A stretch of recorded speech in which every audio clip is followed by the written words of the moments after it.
عبداللہ بن ابی قتادہ نے بیان کیا کہ میرے والد صلح حدیبیہ کے موقع پر دشمنوں کا پتہ لگانے نکلے، پھر ان کے ساتھیوں نے تو احرام باندھ لیا لیکن خود انہوں نے ابھی نہیں باندھا تھا۔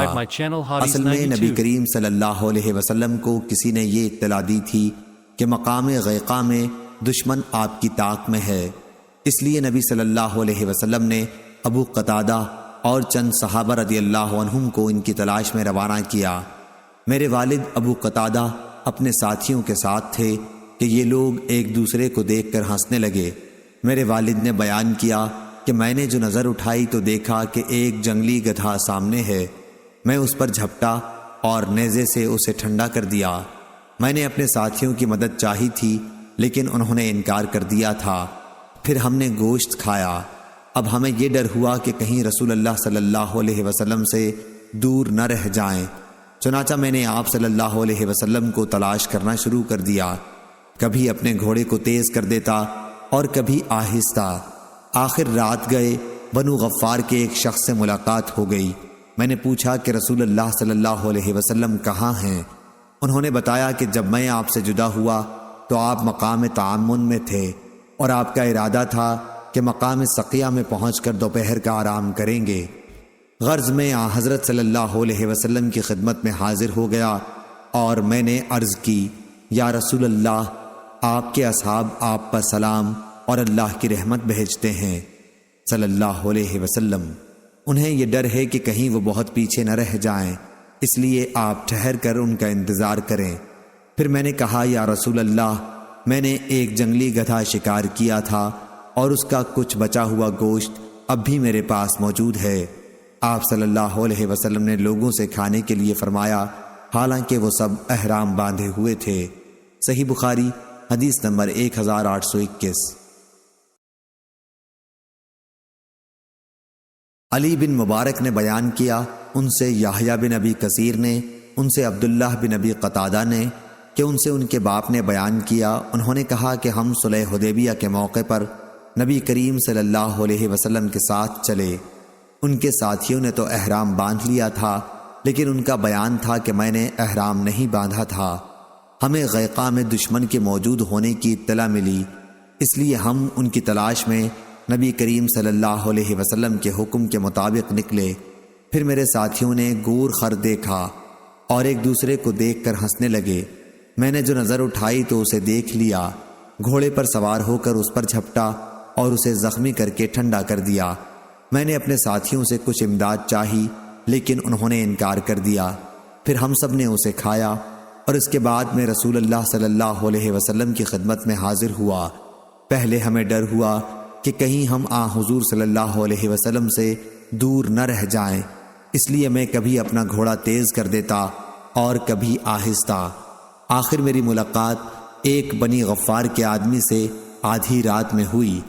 میں نے پوچھا کہ رسول اللہ صلی اللہ علیہ وسلم کہاں ہیں؟ انہوں نے بتایا، میں آپ سے طاحون نامی جگہ میں الگ ہوا تھا اور آپ کا ارادہ یہ تھا کہ دوپہر کو مقام سقیہ میں آرام کریں گے۔ پھر جب میں رسول اللہ صلی اللہ علیہ وسلم کی خدمت میں حاضر ہوا تو میں نے عرض کی، یا رسول اللہ صلی اللہ علیہ وسلم، آپ کے اصحاب نے آپ کو سلام کہا ہے اور انہیں ڈر ہے کہ کہیں دشمن آپ کے اور ان کے درمیان حائل نہ ہو جائے، اس لیے آپ ان کا انتظار کیجئے۔ چنانچہ آپ نے ایسا ہی کیا۔ میں نے یہ بھی عرض کی کہ یا رسول اللہ صلی اللہ علیہ وسلم، میں نے ایک گور خر کا شکار کیا اور کچھ بچا ہوا گوشت اب بھی موجود ہے۔ اس پر آپ نے اپنے اصحاب سے فرمایا کہ کھاؤ، حالانکہ وہ سب احرام باندھے ہوئے تھے۔ صحیح بخاری حدیث نمبر 1822۔ صالح بن کیسان نے بیان کیا، ان سے ابو محمد نے، ان سے ابو قتادہ رضی اللہ عنہ کے غلام نافع نے، انہوں نے ابو قتادہ رضی اللہ عنہ سے سنا، آپ نے فرمایا کہ ہم نبی کریم صلی اللہ علیہ وسلم کے ساتھ مدینے سے 3 منزل دور مقام قاحہ میں تھے۔ دوسری سند امام بخاری نے کہا کہ ہم سے علی بن عبداللہ نے بیان کیا، کہا کہ ہم سے سفیان نے بیان کیا، کہا ہم سے صالح بن کیسان نے بیان کیا، ان سے ابو محمد نے اور ان سے ابو قتادہ رضی اللہ عنہ نے بیان کیا کہ ہم نبی کریم صلی اللہ علیہ وسلم کے ساتھ مقام قاحہ میں تھے۔ بعض تو ہم سے محرم تھے اور بعض غیر محرم۔ میں نے دیکھا کہ میرے ساتھی ایک دوسرے کو کچھ دکھا رہے ہیں۔ میں نے جو نظر اٹھائی تو ایک گور خر سامنے تھا۔ ان کی مراد یہ تھی کہ ان کا کوڑا گر گیا اور اپنے ساتھیوں سے اسے اٹھانے کے لیے انہوں نے کہا، لیکن ساتھیوں نے کہا کہ ہم تمہاری کچھ بھی مدد نہیں کر سکتے کیونکہ ہم محرم ہیں، اس لیے میں نے وہ خود اٹھایا۔ اس کے بعد میں اس گورخر کے نزدیک ایک ٹیلے کے پیچھے سے آیا اور اسے شکار کیا۔ پھر میں اسے اپنے ساتھیوں کے پاس لایا۔ بعض نے تو یہ کہا کہ ہمیں بھی کھا لینا چاہیے، لیکن بعض نے کہا کہ نہ کھانا چاہیے۔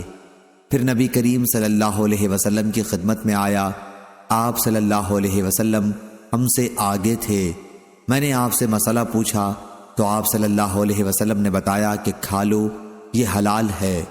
ہم سے عمرو بن دینار نے کہا کہ صالح بن کیسان کی خدمت میں حاضر ہو کر اس حدیث اور اس کے علاوہ کے متعلق پوچھ سکتے، اور وہ ہمارے پاس یہاں آئے تھے۔ صحیح بخاری حدیث نمبر 1823۔ عبداللہ بن ابی قتادہ رضی اللہ عنہ نے خبر دی اور انہیں ان کے والد ابو قتادہ نے خبر دی کہ رسول اللہ صلی اللہ علیہ وسلم حج کا ارادہ کر کے نکلے۔ صحابہ بھی آپ کے ساتھ تھے۔ آپ نے صحابہ کی ایک جماعت کو، جس میں ابو قتادہ رضی اللہ عنہ بھی تھے، یہ ہدایت دے کر راستے سے واپس بھیجا کہ تم لوگ دریا کے کنارے کنارے ہو کر جاؤ اور دشمن کا پتہ لگاؤ، پھر ہم سے آ ملو۔ چنانچہ یہ جماعت دریا کے کنارے چلی۔ واپسی میں سب نے احرام باندھ لیا تھا، لیکن ابو قتادہ رضی اللہ عنہ نے ابھی احرام نہیں باندھا تھا۔ یہ قافلہ چل رہا تھا کہ کئی گورخر دکھائی دیے۔ ابو قتادہ نے ان پر حملہ کیا اور ایک مادہ کا شکار کر لیا۔ پھر ایک جگہ ٹھہر کر سب نے اس کا گوشت کھایا، اور ساتھ ہی یہ خیال بھی آیا کہ کیا ہم محرم ہونے کے باوجود شکار کا گوشت کھا بھی سکتے ہیں۔ چنانچہ جو کچھ گوشت بچا وہ ہم ساتھ لائے، اور جب رسول اللہ صلی اللہ علیہ وسلم کی خدمت میں پہنچے تو عرض کی، یا رسول اللہ، ہم سب لوگ تو محرم تھے، لیکن ابو قتادہ رضی اللہ عنہ نے احرام نہیں باندھا تھا۔ پھر ہم نے گورخر دیکھے اور ابو قتادہ نے ان پر حملہ کر کے ایک مادہ کا شکار کر لیا۔ اس کے بعد ایک جگہ ہم نے قیام کیا اور اس کا گوشت کھایا۔ پھر خیال آیا کہ کیا ہم محرم ہونے کے باوجود شکار کا گوشت کھا بھی سکتے ہیں، اس لیے جو کچھ گوشت باقی بچا ہے وہ ہم ساتھ لائے ہیں۔ آپ صلی اللہ علیہ وسلم نے پوچھا، کیا تم میں سے کسی نے ابو قتادہ رضی اللہ عنہ کو شکار کرنے کے لیے کہا تھا، یا کسی نے اس شکار کی طرف اشارہ کیا تھا؟ سب نے کہا نہیں۔ اس پر آپ صلی اللہ علیہ وسلم نے فرمایا کہ پھر بچا ہوا گوشت بھی کھا لو۔ صحیح بخاری حدیث نمبر 1824۔ امام مالک نے خبر دی، انہیں ابن شہاب نے، انہیں عبید اللہ بن عبداللہ بن عتبہ بن مسعود نے، انہیں عبداللہ بن عباس رضی اللہ عنہ نے، اور انہیں صعب بن جسامہ لیثی رضی اللہ عنہ نے، کہ جب وہ ابوا یا ودان میں تھے تو انہوں نے رسول اللہ صلی اللہ علیہ وسلم کو ایک گورخر کا تحفہ دیا، تو آپ صلی اللہ علیہ وسلم نے اسے واپس کر دیا تھا۔ پھر جب آپ نے ان کے چہروں پر ناراضگی کا رنگ دیکھا تو آپ نے فرمایا، واپسی کی وجہ صرف یہ ہے کہ احرام باندھے ہوئے ہیں۔ صحیح بخاری حدیث نمبر 1825۔ نافع نے خبر دی اور انہیں حضرت عبداللہ بن عمر رضی اللہ عنہ نے خبر دی کہ رسول اللہ صلی اللہ علیہ وسلم نے فرمایا، 5 جانور ایسے ہیں جنہیں مارنے میں محرم کے لیے کوئی حرج نہیں۔ دوسری سند۔ اور امام مالک نے عبداللہ بن دینار سے، انہوں نے عبداللہ بن عمر رضی اللہ عنہ سے روایت کی کہ رسول اللہ صلی اللہ علیہ وسلم نے فرمایا جو اوپر مذکور ہوا۔ صحیح بخاری حدیث نمبر 1826۔ تیسری سند۔ اور ہم سے مسدد نے بیان کیا، کہا ہم سے ابو عوانہ نے بیان کیا، ان سے زید بن جبیر نے بیان کیا، انہوں نے بیان کیا کہ میں نے عبداللہ بن عمر رضی اللہ عنہ سے سنا، آپ نے فرمایا کہ مجھ سے نبی کریم صلی اللہ علیہ وسلم کی بعض بیویوں نے بیان کیا کہ نبی کریم صلی اللہ علیہ وسلم نے فرمایا، محرم 5 جانوروں کو مار سکتا ہے جن کا ذکر آگے آ رہا ہے۔ صحیح بخاری حدیث نمبر 1827۔ چوتھی سند۔ اور ہم سے اسبغ نے بیان کیا، انہوں نے کہا کہ مجھ سے عبداللہ بن وہب نے بیان کیا انہوں نے کہا کہ ہم سے یونس نے، ان سے ابن شہاب نے اور ان سے سالم نے بیان کیا کہ حضرت عبداللہ بن عمر رضی اللہ عنہ نے بیان کیا اور ان سے حفصہ رضی اللہ عنہا نے بیان کیا تھا کہ رسول اللہ صلی اللہ علیہ وسلم نے فرمایا کہ 5 جانور ایسے ہیں جنہیں مارنے میں کوئی گناہ نہیں: کوا، چیل، چوہا، بچھو اور کاٹ کھانے والا کتا۔ صحیح بخاری حدیث نمبر 1828۔ عروہ بن زبیر نے خبر دی اور انہیں ام المومنین حضرت عائشہ صدیقہ رضی اللہ عنہا نے خبر دی کہ رسول اللہ صلی اللہ علیہ وسلم نے فرمایا 5 جانور ایسے ہیں جو سب کے سب موذی ہیں اور انہیں حرم میں بھی مارا جا سکتا ہے: کوا، چیل، بچھو، چوہا اور کاٹنے والا کتا۔ صحیح بخاری حدیث نمبر 1829۔ ابراہیم نے اسود سے بیان کیا اور ان سے عبداللہ رضی اللہ عنہ نے بیان کیا کہ ہم نبی کریم صلی اللہ علیہ وسلم کے ساتھ منا کے غار میں تھے کہ آپ صلی اللہ علیہ وسلم پر سورہ والمرسلات نازل ہونی شروع ہوئی۔ پھر آپ صلی اللہ علیہ وسلم اس کی تلاوت کرنے لگے اور میں آپ کی زبان سے اسے سیکھنے لگا۔ ابھی آپ نے تلاوت ختم بھی نہیں کی تھی کہ ہم پر ایک سانپ گرا۔ نبی کریم صلی اللہ علیہ وسلم نے فرمایا کہ اسے مار ڈالو۔ چنانچہ ہم اس کی طرف لپکے لیکن وہ بھاگ گیا۔ اس پر حضرت صلی اللہ علیہ وسلم نے فرمایا کہ جس طرح تم اس کے شر سے بچ گئے وہ بھی تمہارے شر سے بچ کر چلا گیا۔ حضرت ابو عبداللہ امام بخاری رحمہ اللہ نے کہا کہ اس حدیث سے میرا مقصد صرف یہ ہے کہ منا حرم میں داخل ہے اور صحابہ نے حرم میں سانپ مارنے میں کوئی حرج نہیں سمجھا تھا۔ صحیح بخاری حدیث نمبر 1830۔ امام مالک نے بیان کیا، ان سے ابن شہاب نے، ان سے عروہ بن زبیر نے اور ان سے نبی کریم صلی اللہ علیہ وسلم کی زوجہ مطہرہ حضرت عائشہ رضی اللہ عنہا نے کہ رسول اللہ صلی اللہ علیہ وسلم نے چھپکلی کو موذی کہا تھا، لیکن میں نے آپ صلی اللہ علیہ وسلم سے یہ نہیں سنا کہ آپ صلی اللہ علیہ وسلم نے اسے مارنے کا بھی حکم دیا تھا۔ صحیح بخاری حدیث نمبر 1831۔ لیث بن سعید نے بیان کیا، ان سے سعید بن ابی سعید مقبری نے، ان سے ابو شریح ادوی رضی اللہ عنہ نے کہ جب عمرو بن سعید مکہ پر لشکر کشی کر رہا تھا تو انہوں نے کہا امیر اجازت دے تو میں ایک ایسی حدیث سناؤں جو رسول اللہ صلی اللہ علیہ وسلم نے فتح مکہ کے دوسرے دن ارشاد فرمائی تھی۔ اس حدیث مبارک کو میرے ان کانوں نے سنا اور میرے دل نے پوری طرح اسے یاد کر لیا تھا، اور جب آپ صلی اللہ علیہ وسلم ارشاد فرما رہے تھے تو میری آنکھیں آپ صلی اللہ علیہ وسلم کو دیکھ رہی تھیں۔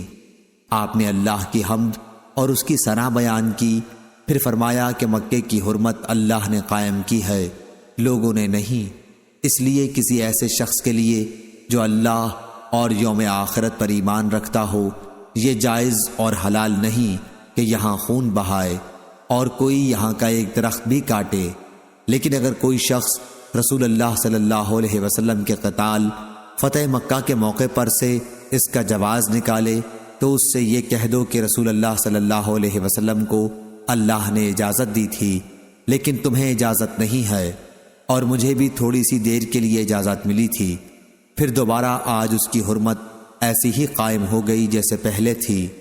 اور ہاں جو موجود ہیں وہ غائب کو اللہ کا یہ پیغام پہنچا دیں۔ ابو شریح سے کسی نے پوچھا کہ پھر عمرو بن سعید نے یہ حدیث سن کر آپ کو کیا جواب دیا تھا؟ انہوں نے بتایا، عمرو نے کہا ابو شریح میں یہ حدیث تم سے بھی زیادہ جانتا ہوں، مگر حرم کسی مجرم کو پناہ نہیں دیتا، اور نہ خون کر کے اور نہ کسی جرم کر کے بھاگنے والے کو پناہ دیتا ہے۔ امام بخاری نے کہا ہے کہ خربہ سے مراد خربہ بلیہ ہے۔ صحیح بخاری حدیث نمبر 1832۔ خالد نے بیان کیا، ان سے اکرمہ نے اور ان سے ابن عباس رضی اللہ عنہ نے کہ نبی کریم صلی اللہ علیہ وسلم نے فرمایا اللہ تعالیٰ نے مکے کو حرمت والا بنایا ہے، مجھ سے پہلے بھی یہ کسی کے لیے حلال نہیں تھا، اس لیے میرے بعد بھی وہ کسی کے لیے حلال نہیں ہوگا۔ میرے لیے صرف ایک دن گھڑی بھر حلال ہوا تھا، اس لیے اس کی گھاس نہ اکھاڑی جائے اور اس کے درخت نہ کاٹے جائیں، اس کے شکار نہ بھڑکائے جائیں، اور نہ وہاں کی کوئی گری ہوئی چیز اٹھائی جائے۔ ہاں اعلان کرنے والا اٹھا سکتا ہے تاکہ اصل مالک تک پہنچا دے۔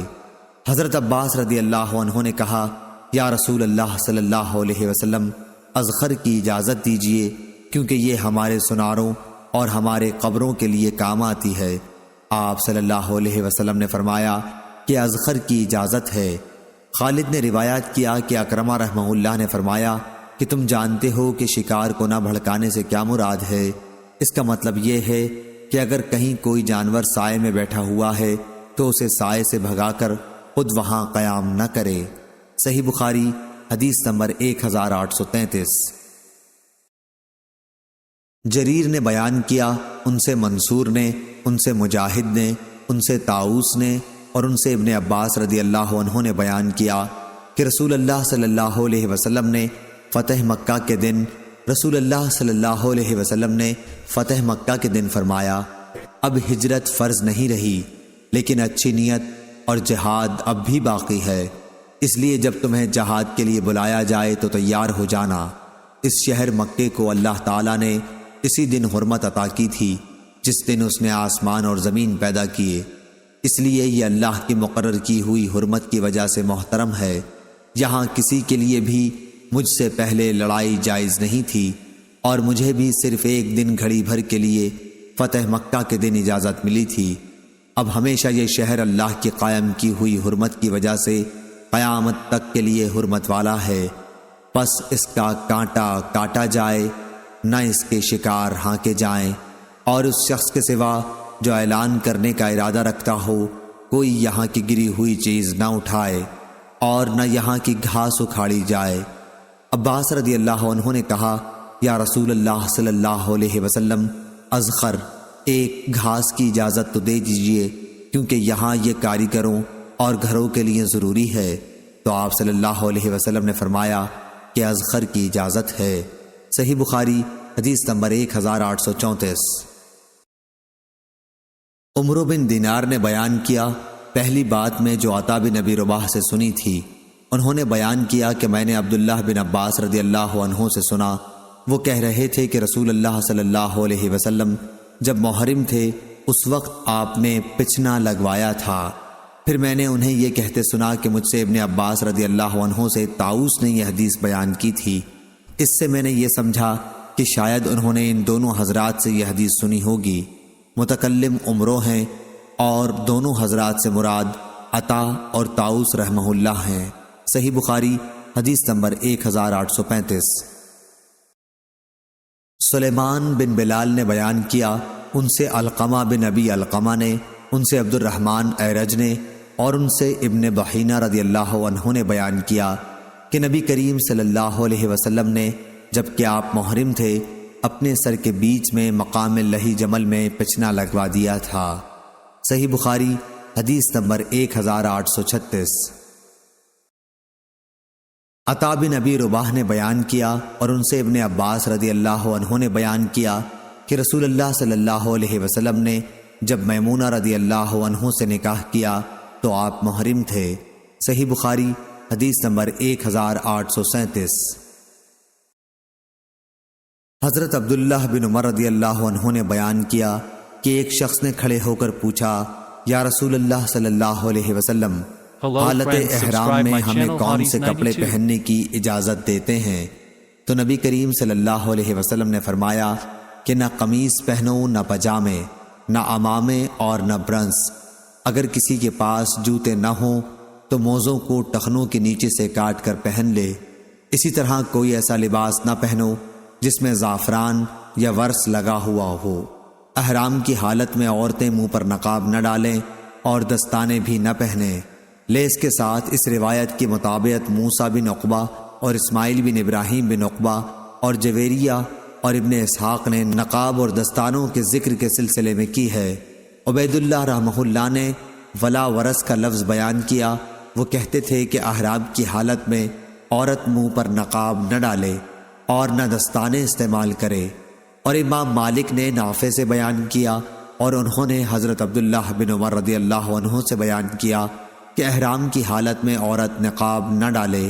اور لیس بن ابی سلیم نے مالک کی طرح روایت کی ہے۔ صحیح بخاری حدیث نمبر 1838۔ جریر نے بیان کیا، ان سے منصور نے، ان سے حکم نے، ان سے سعید بن جبیر نے اور ان سے ابن عباس رضی اللہ عنہ نے بیان کیا کہ ایک محرم شخص کے اونٹ نے حجۃ الوداع کے موقع پر اس کی گردن گرا کر توڑ دی اور اسے جان سے مار دیا۔ اس شخص کو رسول اللہ صلی اللہ علیہ وسلم کے سامنے لایا گیا تو آپ صلی اللہ علیہ وسلم نے فرمایا کہ انہیں غسل اور کفن دے دو، لیکن ان کا سر نہ ڈھکو اور نہ خوشبو لگاؤ، کیونکہ قیامت میں یہ لبیک کہتے ہوئے اٹھے گا۔ صحیح بخاری حدیث نمبر 1839۔ امام مالک نے خبر دی، انہیں زید بن اسلم نے، انہیں ابراہیم بن عبداللہ بن حنین نے، انہیں ان کے والد نے کہ عبداللہ بن عباس اور مسعور بن مخرمہ رضی اللہ عنہم کا مقام ابوا میں ایک مسئلے پر اختلاف ہوا۔ عبداللہ بن عباس رضی اللہ عنہ نے مجھے ابو ایوب انصاری رضی اللہ عنہ کے یہاں مسئلہ پوچھنے کے لیے بھیجا۔ میں جب ان کی خدمت میں پہنچا تو وہ کنویں کی 2 لکڑیوں کے بیچ میں غسل کر رہے تھے۔ ایک کپڑے سے انہوں نے پردہ کر رکھا تھا۔ میں نے پہنچ کر سلام کیا تو انہوں نے دریافت فرمایا کہ کون ہو؟ میں نے عرض کی کہ میں عبداللہ بن حنین ہوں۔ آپ کی خدمت نے مجھے عبداللہ بن عباس رضی اللہ عنہ نے بھیجا ہے، یہ دریافت کرنے کے لیے کہ احرام کی حالت میں رسول صلی اللہ علیہ وسلم سر مبارک کس طرح دھوتے تھے۔ یہ کہہ کر انہوں نے کپڑے پر جس سے پردہ تھا ہاتھ رکھ کر اسے نیچے کیا۔ اب آپ کا سر دکھائی دے رہا تھا۔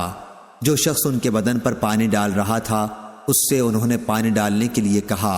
اس نے ان کے سر پر پانی ڈالا، پھر انہوں نے اپنے سر کو دونوں ہاتھوں سے ہلایا اور دونوں ہاتھ آگے لے گئے اور پھر پیچھے لائے۔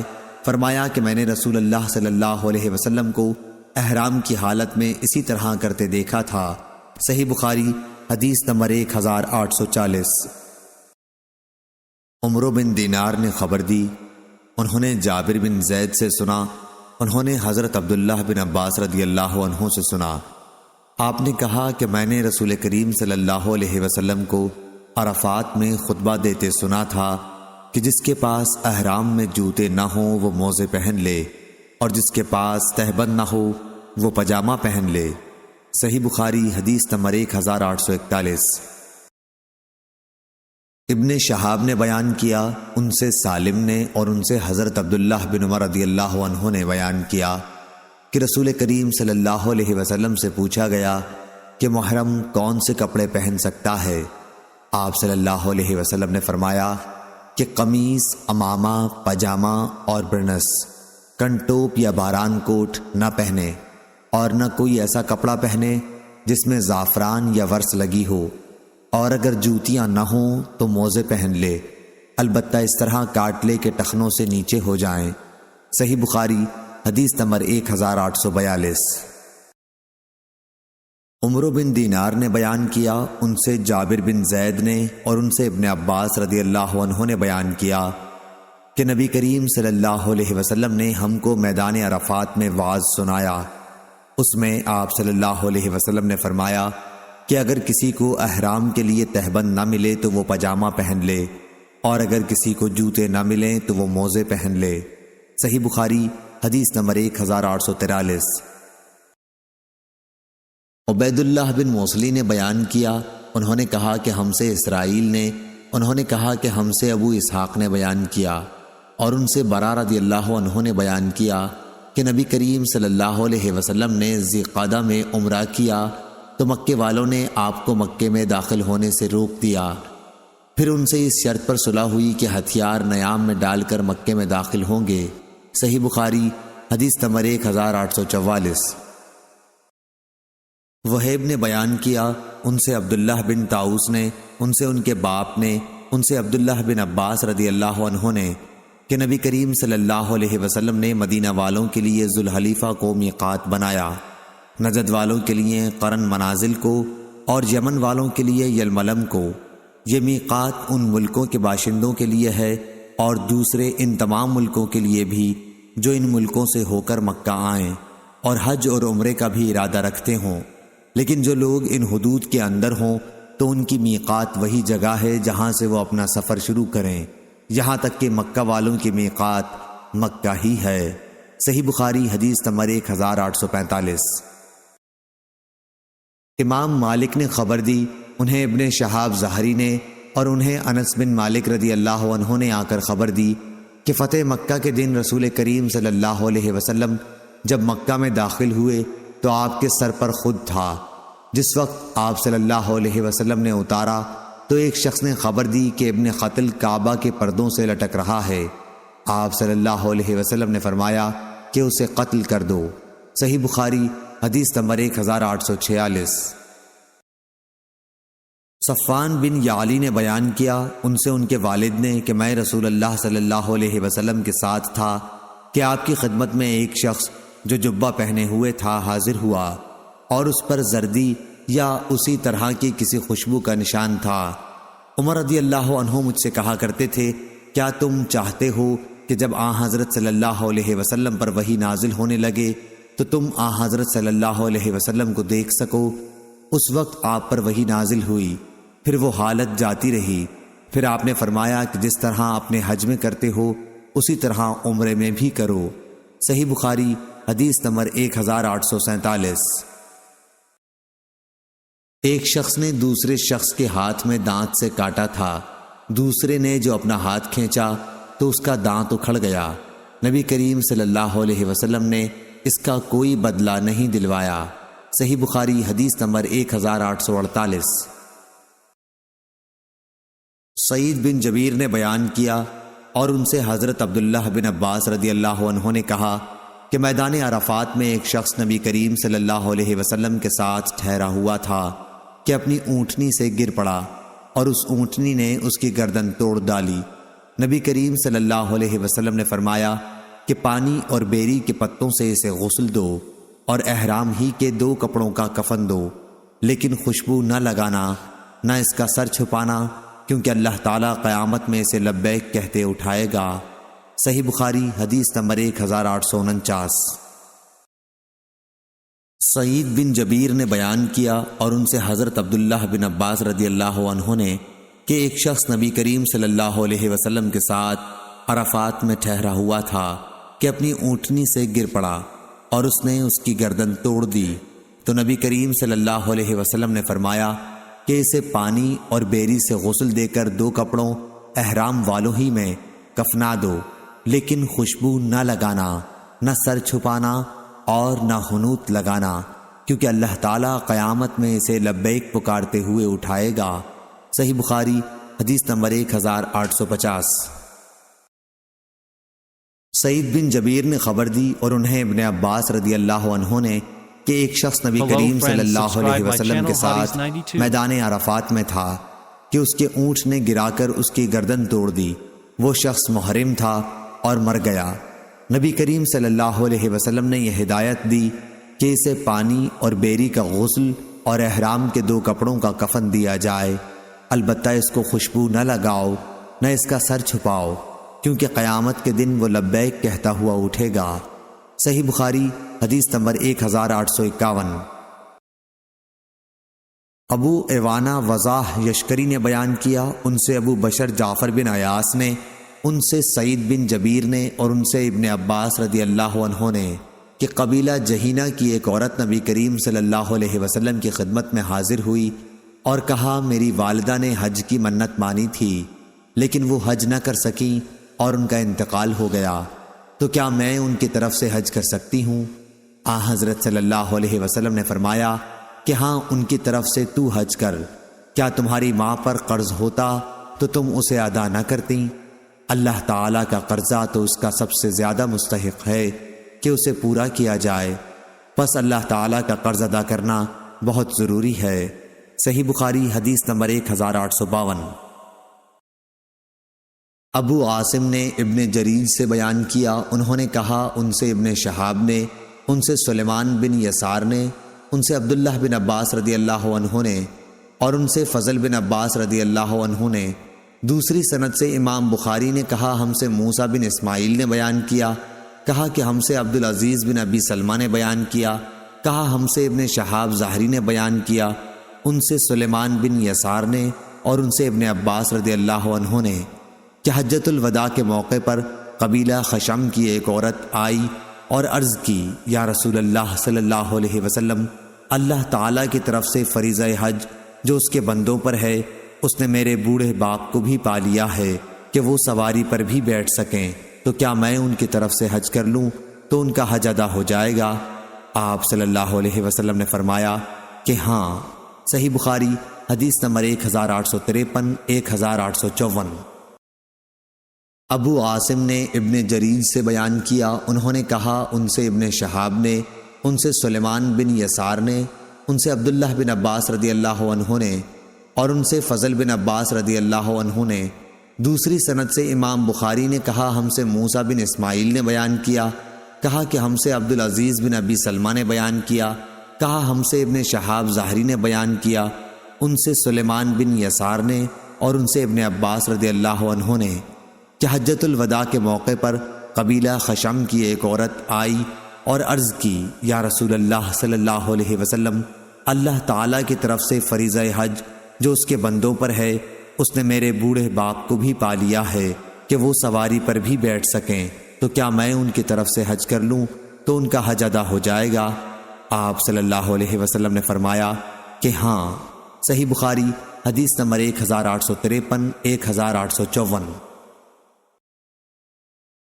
عبداللہ بن عباس رضی اللہ عنہ نے بیان کیا کہ فضل بن عباس رضی اللہ عنہ رسول اللہ صلی اللہ علیہ وسلم کی سواری پر پیچھے بیٹھے ہوئے تھے، اتنے میں قبیلہ خشم کی ایک عورت آئی، فضل رضی اللہ عنہ اس کو دیکھنے لگے اور وہ فضل رضی اللہ عنہ کو دیکھنے لگی، اس لیے نبی کریم صلی اللہ علیہ وسلم فضل کا چہرہ دوسری طرف پھیرنے لگے۔ اس عورت نے کہا اللہ کے فریضہ حج نے میرے بوڑھے والد کو اس حالت میں پا لیا ہے کہ وہ سواری پر بیٹھ بھی نہیں سکتے، تو کیا میں ان کی طرف سے حج کر سکتی ہوں؟ آپ صلی اللہ علیہ وسلم نے فرمایا کہ ہاں، یہ حجۃ الوداع کا واقعہ ہے۔ صحیح بخاری حدیث نمبر 1855۔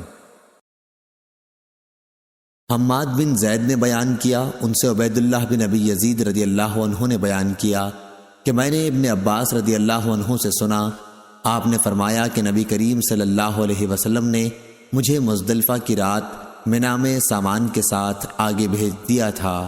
صحیح بخاری حدیث نمبر 1856۔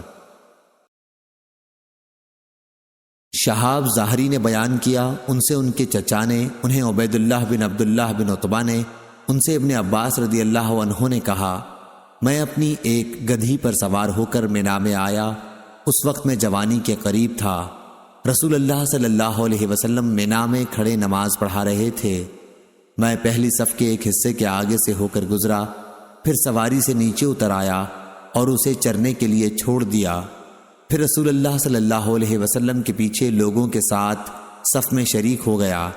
یونس نے ابن شہاب کے واسطے سے بیان کیا کہ یہ حجۃ الوداع کے موقع پر منا کا واقعہ ہے۔ صحیح بخاری حدیث نمبر 1857۔ حاتم بن اسماعیل نے بیان کیا، ان سے محمد بن یوسف نے اور ان سے صائب بن یزید رضی اللہ عنہ نے کہ مجھے رسول اللہ صلی اللہ علیہ وسلم کے ساتھ حج کرایا گیا تھا، میں اس وقت 7 سال کا تھا۔ صحیح بخاری حدیث نمبر 1858۔ قاسم بن مالک نے خبر دی، انہیں جعید بن عبد الرحمن نے، انہوں نے کہا کہ میں نے عمر بن عبدالعزیز رحمہ اللہ سے سنا، وہ صائب بن یزید رضی اللہ عنہ سے کہہ رہے تھے صائب رضی اللہ عنہ کو نبی صلی اللہ علیہ وسلم کے سامان کے ساتھ یعنی بال بچوں میں حج کرایا گیا تھا۔ صحیح بخاری حدیث نمبر 1859۔ احمد بن محمد نے کہا کہ ان سے ابراہیم بن سعد نے بیان کیا، ان سے ان کے والد نے، ان سے ان کے دادا ابراہیم بن عبد الرحمن بن عوف رضی اللہ عنہ نے کہ حضرت عمر رضی اللہ عنہ نے اپنے آخری حج کے موقع پر نبی کریم صلی اللہ علیہ وسلم کی بیویوں کے حج کی اجازت دی تھی اور ان کے ساتھ عثمان بن عفان اور عبد الرحمن بن عوف رضی اللہ عنہ کو بھیجا تھا۔ صحیح بخاری حدیث number 1860۔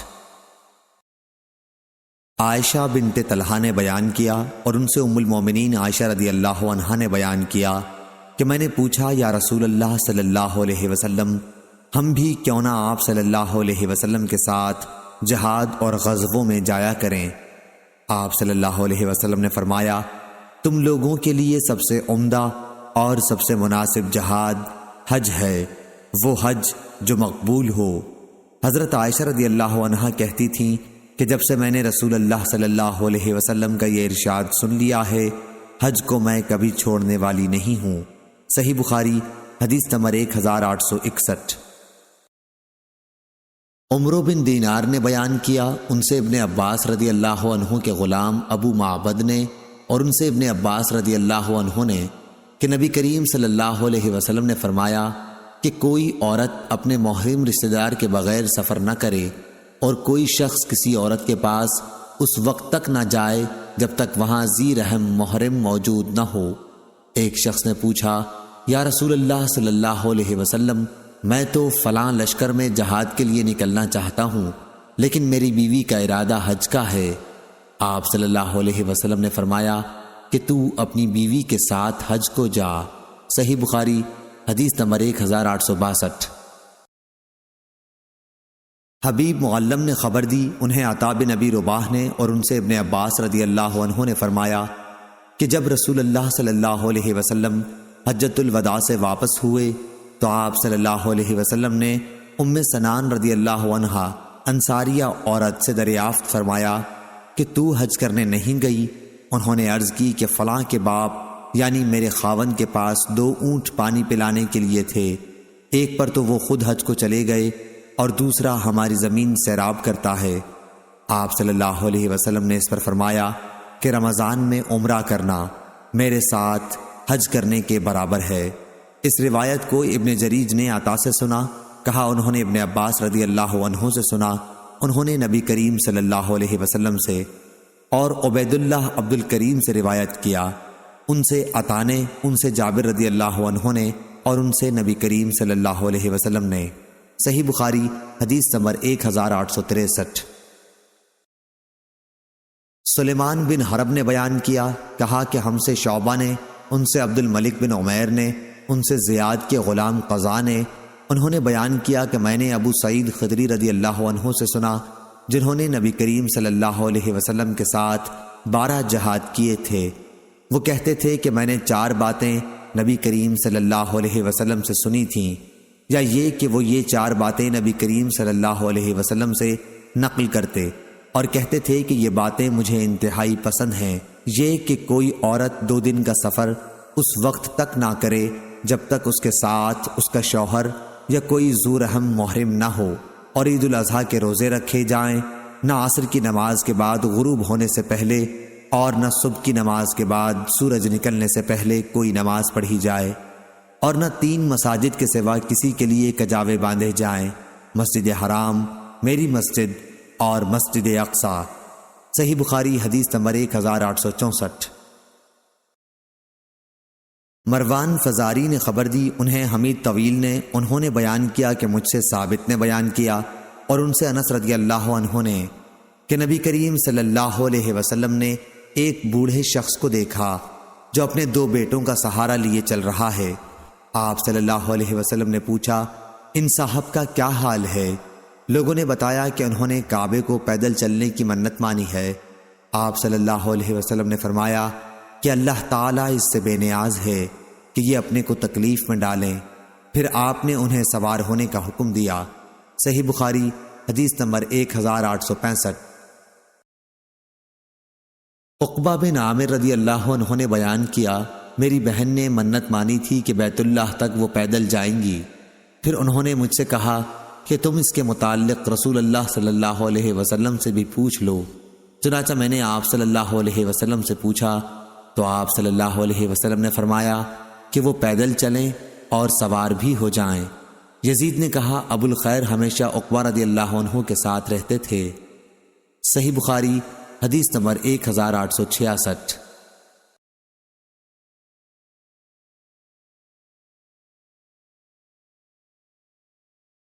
Hello friends, subscribe my channel Hotties92.